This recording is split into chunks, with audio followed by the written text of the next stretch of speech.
جوان افغانستان سے بھرتی ہوتے ہیں۔ جنرل قاسم سلیمانی قدس بریگیڈ کے سربراہ تھے۔ یہ 21 برسوں سے پاسداران انقلاب کا حصہ تھے۔ یہ آیت اللہ علی خامنائی کے بعد ایران کی مضبوط ترین شخصیت تھے۔ ایران کے گوریلا فوجی ان کی سربراہی میں شام، یمن اور عراق میں لڑ رہے۔ جنرل قاسم سلیمانی نے پچھلے 5 برسوں میں امریکہ کو شام میں ناکوں چنے چبا دیے۔ یہ عراق اور یمن میں بھی امریکہ اور سعودی عرب کو لے کر بیٹھ گئے۔ جنرل قاسم سلیمانی عراق میں 2 پرائیویٹ ملیشیا بھی چلا رہے تھے۔ یہ ملیشیا امریکی فوجیوں اور امریکہ کے عراقی ایجنٹس کو نشانہ بنا رہی تھی۔ CIA نے دسمبر میں دونوں ملیشیا کے لوگ مارنا شروع کر دیے۔ جنرل قاسم سلیمانی نے بدلہ لینے کا فیصلہ کیا اور 31 دسمبر کو ہزاروں مظاہرین نے بغداد میں امریکی سفارتخانے پر دعویٰ بول دیا۔ عمارت کو آگ لگ گئی۔ مظاہرین نے سیکورٹی کیمرے بھی توڑ ڈالے اور سفارتخانے کی عمارت پر حزب اللہ کا پرچم بھی لہرا دیا۔ اور جنرل قاسم سلیمانی یمن میں بھی امریکی اہداف کو نشانہ بنا رہے تھے۔ امریکہ کو وہاں بھی ہزیمت کا سامنا تھا، لہٰذا امریکی صدر نے جنرل قاسم سلیمانی کو قتل کرنے کا فیصلہ کر لیا۔ امریکہ کے پاس 2 آپشن تھے، یہ CIA یا ایران میں موجود اپنے جاسوسوں کے ذریعے جنرل قاسم سلیمانی کو قتل قرار دیتا یا پھر یہ ان پر سیدھا حملہ کر دیتا۔ صدر ڈونلڈ ٹرمپ نے دوسرا طریقہ اختیار کیا۔ جنرل قاسم 3 جنوری کو اپنے 7 ساتھیوں کے ساتھ بغداد انٹرنیشنل ایئرپورٹ پر اترے۔ یہ سرکاری دورے پر عراق آئے تھے۔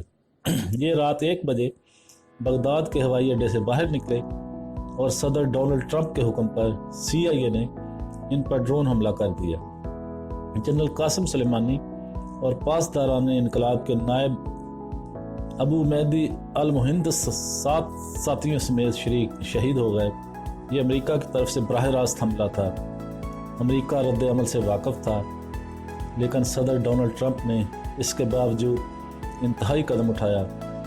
اس کی وجہ بظاہر سمجھ نہیں آ رہی۔ پوری دنیا جانتی ہے ایران کے پاس 2000 کلومیٹر تک وار کرنے والے میزائل بھی موجود ہیں اور یہ خفیہ طور پر جوہری طاقت بھی ہے۔ یہ برسوں قبل ایٹم بم بنا چکا ہے۔ امریکہ کی طرف سے ایران کے ساتھ چھیڑ چھاڑ خطرناک ثابت ہو سکتی ہے، مگر امریکی صدر نے اس کے باوجود یہ قدم اٹھایا۔ کیوں؟ آخر کیوں؟ ہمیں اس کے جواب کے لیے اسلامی دنیا کی 20 سال کی تاریخ لینا ہوگا۔ 20 سال قبل دنیا میں 6 مضبوط اسلامی فوجیں تھیں: عراق، لیبیا، شام، ترکی، ایران اور پاکستان۔ یہ 6 فوجیں اگر مل جاتی تو یہ یورپ، امریکہ اور اسرائیل کو لاکھوں چنے چبوا دیتی۔ بڑی طاقتیں اس سچائی سے واقف تھیں، لہٰذا امریکہ نے خاص ٹیکنیک سے یہ فوجیں ختم کرنا شروع کر دی۔ صدام حسین کو اکیلا بھی کیا گیا اور اسلامی دنیا کا ولن بھی بنا دیا گیا، اور پھر 2003 میں حملہ کر کے صدام حسین اور عراق کی فوج دونوں تباہ کر دی۔ لیبیا کے کرنل قذافی اور فوج کو 2011 میں تباہ کر دیا گیا۔ شام میں مارچ 2011 میں حالات خراب ہوئے اور یہ ملک اور اس کی فوج دونوں تباہ ہوتے چلے گئے۔ اگر روس اور ایران شام کے صدر بشار الاسد کا ساتھ نہ دیتے تو یہ ملک اس وقت تک عراق بن چکا ہوتا۔ ترکی میں فوج نے جولائی 2016 میں طیب اردگان کے خلاف بغاوت کر دی۔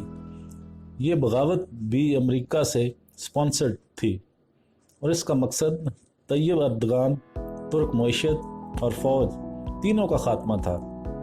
بغاوت ناکام ہو گئی، لیکن ترک فوج کو شدید نقصان پہنچا۔ فوج 127 جنرلز اور سینئر افسروں سے محروم ہو گئی۔ سویلین اور فوج کے درمیان غلط فہمی کی دیوار بھی کھڑی ہو گئی اور آخر میں ایران اور پاکستان بچ گئے۔ یہ اب بڑا ہدف ہے۔ صدر ڈونلڈ ٹرمپ ایرانی فوج کو کسی بڑی جنگ میں دھکیلنا چاہتے ہیں، جبکہ پاکستانی فوج مضبوط بھی ہے قوم بھی اس کے ساتھ ہے اور یہ ایٹم بم کی مالک بھی ہے۔ یہ 40 سال سے امریکہ کا ہدف ہے۔ یہ ہدف مزید کلیئر ہوتا چلا جا رہا ہے۔ ہمیں معاشی لحاظ سے بھی پھنسا دیا گیا ہے۔ ہم IMF اور FATF کے شکنجے میں بھی ہیں اور ہم سعودی عرب اور UAE کے قرض دار بھی ہیں۔ امریکہ اگر ایک اشارہ کر دے تو ہم ڈیفالٹ ہو جائیں، ہمیں پیٹرول اور ادویات تک نہ ملیں۔ امریکہ آج اگر اس صورتحال کا فائدہ اٹھانا چاہے تو یہ بڑی آسانی سے ایک تیر سے دو شکار کر سکتا ہے۔ ایران امریکہ سے جنرل قاسم سلیمانی کا بدلہ لے اور امریکہ جواب میں ایران پر حملہ کر دے، امریکی فوج کو اس حملے کے دوران پاکستان کی ضرورت پڑے گی۔ ایران کے خلاف ہمارے ہوائی اڈے بھی استعمال ہوں گے اور زمین بھی، اور یہ وہ آغاز ہے جس کے آخر میں ایران اور پاکستان ایک دوسرے کے آمنے سامنے آ جائیں گے۔ ایران ہمیں مارے یا پھر ہم ایران کو ماریں، فائدہ بہرحال امریکہ کو ہوگا۔ یہ صورتحال ہمارے لیے انتہائی خطرناک ہوگی۔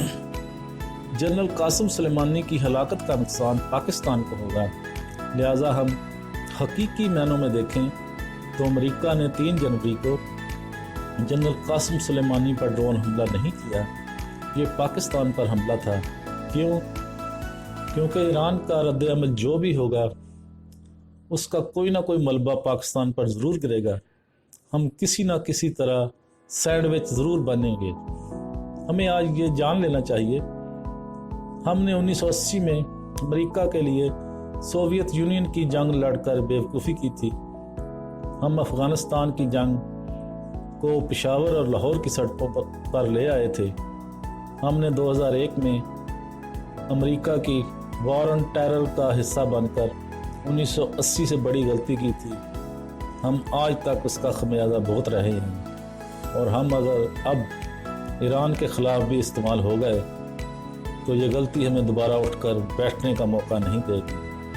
لہٰذا میری حکومت سے درخواست ہے، پلیز امریکہ کو صاف انکار کر دیں، ڈٹ جائیں۔ قوموں کو تاریخ میں کبھی نہ کبھی گھاس کھانی پڑتی ہے، آپ گھاس کھا لیں لیکن اس جنگ سے بچ جائیں، کیونکہ یہ جنگ کسی ایک ملک کے خلاف نہیں، یہ پورے عالم اسلام کے خلاف ہے۔ یہ اگر چھڑ گئی تو یہ عالم اسلام کے خاتمے کا آغاز ثابت ہوگی۔ تو معزز ناظرین کرام، یہ تھا ہمارا آج کا ٹاپک۔ امید ہے آپ کو ہماری یہ کاوش پسند آئی ہوگی۔ اگر آپ کو ہماری ویڈیوز پسند آ رہی ہیں تو ان کو لائک اور شیئر لازمی کریں، ہمارے چینل کو سبسکرائب کر دیں، بیل آئیکن پر کلک کر دیں تاکہ آنے والی ہر ویڈیو کا نوٹیفیکیشن آپ تک آسانی کے ساتھ پہنچ سکے۔ اب میں آپ سے اجازت لوں گا، نیکسٹ ٹائم کسی اور ویڈیو کے ساتھ حاضر ہوں گے۔ وآخر دعوانا ان الحمد للہ رب العالمین۔